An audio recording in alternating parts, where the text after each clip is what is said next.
Phil Buehler, Complex 34, Cape Canaveral 1998. Courtesy the artist for 25 years, Phil Buehler has photographed ruins of the Cold War, from geometric lines of stored military planes in Arizona, to the weathered fallout shelter sign on the Bronx Grammar School, where he once practiced duck and cover drills in the midst of the Cuban Missile Crisis.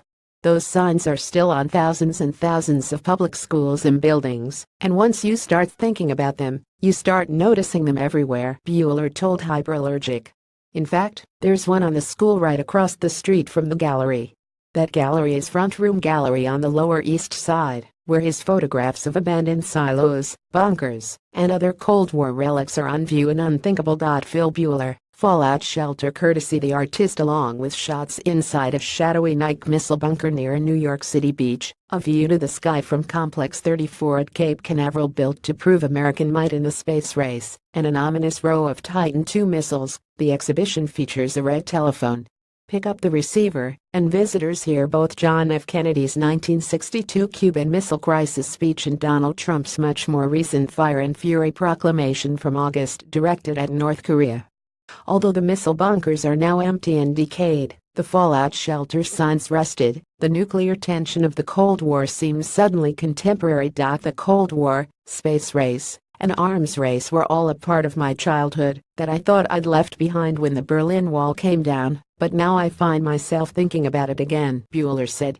Nearby in the gallery, a Geiger counter clicks away as it monitors a red Fiesta ware plate, painted with a glaze containing uranium oxide, and a 1950s book on the effects of atomic radiation is open to a section on temperature skin burns. I wanted to take the exhibit off the walls and make it more personal for visitors to the gallery, bring these otherworldly weapons a bit closer to home, as most people have never been inside a B-52, or seen a nuclear warhead nose cone, or been in an underground missile bunker, Buehler said.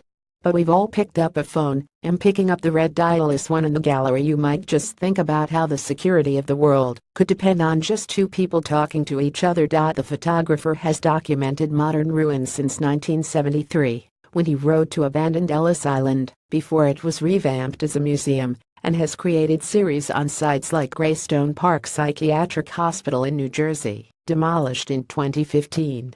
Unthinkable visualizes how these nuclear artifacts haunt our world, recalling the capability for mass destruction constructed during the Cold War, asking the viewer to consider the potential for their return. Phil Buehler knows art courtesy the artist installation view of Unthinkable at Front Room Gallery. Photo by the author for Hyperallergic. Philip Buehler, A6 Intruders courtesy the artist installation view of Unthinkable at Front Room Gallery. Photo by the author for Hyperallergic. Phil Buehler, B. The Boneyard, 201,452 Stratofortresses 2007 courtesy the artist. Geiger counter with red Fiesta ware in Unthinkable at Front Room Gallery. Photo by the author for Hyperallergic. Phil Buehler, B-52s courtesy the artist. Phil Buehler. Unthinkable continues at Front Room Gallery, 48 Hester Street, Lower East Side, Manhattan through October 1. Comments.